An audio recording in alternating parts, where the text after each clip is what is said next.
பிதா, குமாரன், பரிசுத்தாவியின் பெயராலே ஆமென். கிறிஸ்துவுக்குள் மிகவும் பிரியமானவர்களே, மத்தேயு எழுதின சுவிசேஷம் அதிகாரம் 5வது அதிகாரத்திலே 5வது வசனம். சாந்த குணம் உள்ளவர்கள் பாக்கியவான்கள், அவர்கள் பூமியை சுதந்திரித்துக் கொள்வார்கள். எல்லாரும் ஆமென் சொல்லலாமா? ஆமென். நாம் கிறிஸ்துவுக்குள் மிகவும் பிரியமானவர்களே, சாந்த குணம் என்பது ஒரு பலவீனம் அல்ல, அது ஒரு பலம்.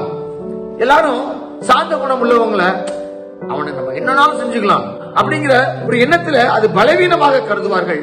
ஆனால் சாந்த குணம் என்பது அது பலம் வாய்ந்த ஒன்றாக காணப்படுகிறது. காட்டுல இருக்கக்கூடிய குதிரை இருக்கு பார்த்தீங்களா, அந்த குதிரை ரொம்ப ஸ்ட்ராங், ரொம்ப பலம் உள்ளது. ஆனால் காட்டில் இருக்கக்கூடிய அந்த குதிரையை நாம் பழக்கப்படுத்துகின்ற பொழுது அது தன்னுடைய எஜமானனுக்கு கீழ்ப்படிந்து அவனுடைய வார்த்தைகளுக்கு கட்டுப்பட்டு நடக்கிறது.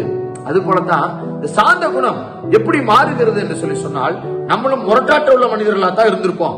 ஆனால் என்றைக்கு ஆண்டவருடைய வார்த்தையை நாம் கிரகிக்க ஆரம்பிக்கிறோமோ, என்றைக்கு ஆண்டவருடைய வார்த்தையை விசுவாசிக்க ஆரம்பிக்கிறோமோ, என்றைக்கு ஆண்டவருடைய வார்த்தையை முழுமையாக நாம் ஏற்றுக்கொண்டு நடக்கிறோமோ, அன்றையில் இருந்து நம்ம உள்ளத்துல சாந்த குணம் வெளிப்படுகிறது. நல்ல பயங்கரமான ஒரு கோபக்காரன், எடுத்தோன்னு சுளிர்தான் கோபம் வரும். ஆனால் ஆண்டவர் எனக்குள்ளாக வந்த பொழுது அந்த கோபம் என்னை விட்டு முழுமையாக, ஒரு சூழ்நிலையில என்ன அப்படி ஒரு கேள்வி கேட்கிறாங்க, ஆனா நான் சிரித்துக் கொண்டே அமைதியாக இருந்தேன். அப்படிப்பட்ட ஒரு மனுஷனே நான் கிடையாது. ஒரு கேள்வி கேட்ட உடனே அடுத்த கேள்விக்கு பயங்கரமா இருந்து பதில் வரும்.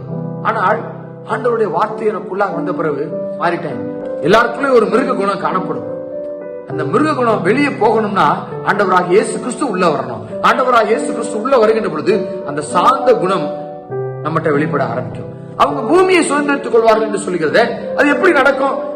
ஆண்டவருடைய காலங்களில பூமியை சுதந்திரித்துக் கொள்ளக்கூடிய ஒரு மனுஷன் பயங்கர ஸ்ட்ராங்கா உள்ள மனுஷனாலையும் இல்லை என்று சொல்லி சொன்னால், அவன் நல்ல ஒரு போர் செய்யக்கூடிய மனுஷனாக இருந்தால் மட்டும்தான் அவனால நாடுகளை பிடித்துக் கொள்ள முடியும், பூமியை சுதந்திரித்துக் கொள்ள முடியும். ஆனால் ஆண்டவர் சொல்றாரு, சாந்த குணம் உள்ளவர்கள் பூமியை சுதந்திரித்துக் கொள்வார்கள். இது ஆண்டவருடைய இறையாட்சியை குறித்த வார்த்தையாக இருக்கிறது. சாந்த குணம் உள்ள பிள்ளைகள் ஆண்டவருடைய இறையாட்சிக்கு ஏற்றவர்கள். அவர்கள் ஆண்டவருடைய பிள்ளைகளாக மாறுவதனால அவர்கள் பூமியை சுதந்திரித்துக் கொள்வார்கள் என்று சொல்லி வேதம் நமக்கு அழகாக உணர்த்துகிறது. ஆண்டவர் சொல்லக்கூடிய வார்த்தை அதுதான். நம்மகிட்ட இருக்கக்கூடிய அந்த சாந்த குணம் எல்லா மனுஷருக்கும் தெரியும். சமாதானம் எனக்கு வேணும்னா எனக்கு சாந்த குணம் இருக்கணும். அப்பேற்பட்ட சாந்த குணத்தை தேவன் நமக்கு தந்து பூமியை சுதந்திரித்துக் கொள்ள அந்த ஸ்லாக்கியத்தை தேவன் நமக்கு தந்து நிறைவான வாழ்வுக்களாக நம்ம எடுத்துச் செல்வாராக. ஆமென். God bless you.